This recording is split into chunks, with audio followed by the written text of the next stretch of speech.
catatan pada kalimat terakhir yang menjadi reaksi para saksi mata direkam oleh Markus demikian. Ia menjadikan segala-galanya baik, yang tuli dijadikannya mendengar, yang bisu dijadikannya berkata-kata. Yesus kita kenali sebagai orang yang menghayati imannya secara mendalam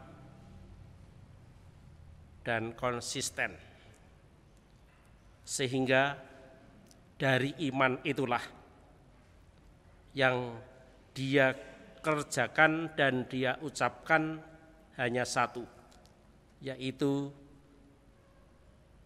berbuat baik. Tetapi kita tadi juga mendengarkan catatan penting dari Rasul Yakobus. Untuk siapapun juga yang mengaku beriman, mengaku percaya kepada Allah, dia mengatakan, saudara-saudara, janganlah iman itu kamu amalkan dengan memandang muka.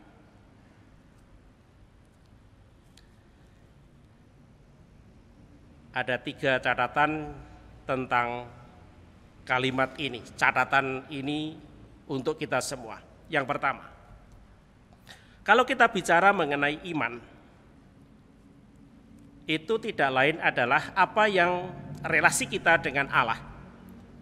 Terlebih pada keyakinan kita kepada Yesus yang bangkit. Semua orang Kristiani kalau menyebut diri beriman itu berarti dia yakin. Bukan hanya tahu dari kitab suci, bukan hanya mendengar dari apa yang dikatakan oleh orang lain, tetapi saya sendiri mengalami, merasakan bagaimana Yesus berkarya di dalam kehidupan saya. Bagaimana roh kebangkitan itu menggerakkan saya untuk sendiri bangkit. Jadi iman itu bukan hanya wacana, tetapi iman ini kita jalani. Iman ini kita terjemahkan di dalam perbuatan-perbuatan kita. Iman itu kita alami.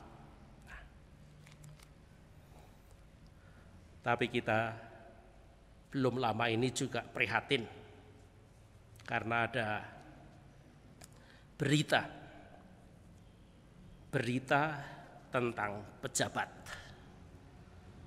Di dalam masa pandemi ini ada pejabat yang mengumpulkan uang. Kalau tidak salah sampai sekitar 70 juta. Dan 70 juta itu baru 1 orang. Dan katanya ada sekian banyak pejabat yang terkait dengan 1 orang ini. Yang lebih mencengangkan bukan angka 70 jutanya, tetapi asal dari 70 juta itu, menurut pemberitaan, itu adalah uang peti mati. Jatah 100.000 per peti mati untuk si pejabat.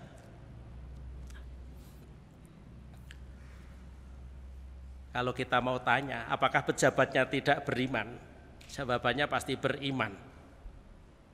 Apalagi kalau mengingat bagaimana proses dulu pemilihan pejabat itu. Tetapi kita lihat sendiri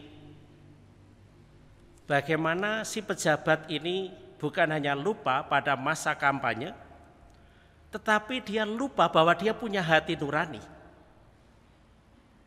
Dan kalau kita bicara mengenai hati nurani, itu tidak lain bicara mengenai apa yang ada di dalam sanubari kita. Dan itu terkait dengan iman, terkait dengan keyakinan. Bagaimana mungkin orang menyebut diri beriman, bahkan menjadi pejabat publik, tega, hatinya sampai menerjemahkan itu di dalam aturan perda setempat. Ini persis keprihatinan Santo Yakobus. Ini persis yang diusahakan oleh Yesus. Jangan sampai kita menjadi orang-orang munafik. Kalau diberi catatan, jangan sampai imanmu kamu amalkan dengan memandang muka, itu berarti pola-pola munafik itu menjadi ciri orang beriman yang menyebut diri beriman sejak zaman dulu hingga saat ini. Dan itu berarti catatan itu abadi. Selama kita masih memandang muka di dalam hidup iman penghayatan kita, itu artinya kita belum sempurna. Dan mungkin juga kita didorong untuk selalu mengingat catatan itu sampai kapanpun. Maka poin kedua yang dapat kita jadikan peringatan untuk diri kita sendiri adalah karena iman itu kita hidupi di dalam pergulatan kita sehari-hari, maka itulah letak tantangannya.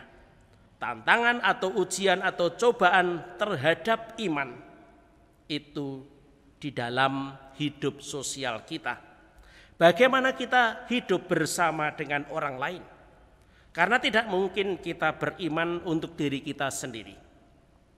Iman itu baru punya makna justru dikala kita berhadapan dengan situasi konkret, berhadapan dengan orang lain dengan segala suka dan duka dan situasinya. Kita berhadapan dengan orang yang sedang bersemangat. Bagaimanakah menerjemahkan iman itu menghadapi orang yang bersemangat? Di sisi lain kita juga berhadapan dengan orang yang malas, orang yang lesu. Kalau kita mengaku diri beriman, apa yang harus kita lakukan? Menghadapi mereka semua yang sedang kehilangan pengharapan. Kalau dalam contoh teks Yakobus ini tadi, jelas disebutkan tentang orang yang kaya dan yang miskin. Orang yang punya pangkat dan orang yang tidak punya jabatan apapun. Di dalam masa-masa sulit seperti ini, jelas sekali bagaimanakah iman kita ditantang untuk menghadapi mereka semua yang sudah sehat atau sedang sehat-sehatnya, dan sisi lain dengan mereka yang sedang sakit. Nah, yang ketiga, dari situasi iman kita yang mendapatkan tantangan dalam hidup yang nyata itu, kita lalu disadarkan bahwa iman itu tidak statis. Iman yang kita hadapi, kita hidupi ini berubah. Itulah sebabnya mengapa Santo Paulus juga mengingatkan kita, pada waktu kamu masih kanak-kanak, kamu berlaku seperti kanak-kanak. Tetapi pada waktu kamu berkembang menjadi dewasa, tidak boleh imanmu itu seperti kanak-kanak. Imanmu harus menjadi lebih dewasa. Karena pada waktu kamu dewasa, kamu punya tugas untuk mendampingi mereka semua yang sedang bertumbuh dan berkembang menuju kedewasaannya. demikian juga kita. Iman kita harus bertumbuh, harus berkembang, menjadi matang dan menjadi mantap. Saudara-saudara, tidak mudah untuk membawa diri dalam penghayatan iman seiring dengan perkembangan umur kita. Tetapi juga bukan hal yang tidak mungkin manakala kita dari hari ke hari senantiasa menengok kembali, merefleksikan, dan kemudian mencari upaya bagaimanakah caranya saya sendiri berkembang, menumbuhkan iman itu menjadi dewasa, menjadi matang, menjadi tahan uji. Itu yang pasti dikehendaki oleh Yesus untuk kita. Mari kita mohon kepada Tuhan manakala kita masih lemah, mohon kekuatan kepada Tuhan supaya kita ditumbuhkan iman kita, dikuatkan iman kita, sehingga juga jangan sampai kita menjadi kecil hati pada waktu berhadapan dengan situasi yang keras. Sehingga Yesus juga bertanya kepada para rasul, apakah kamu tidak mau pergi juga? Petrus karena sudah menemukan keyakinan dan kemantapan iman pada Yesus, dia mengatakan, Tuhan, kemanakah kami akan pergi? Sabdamu adalah sabda kehidupan kekal.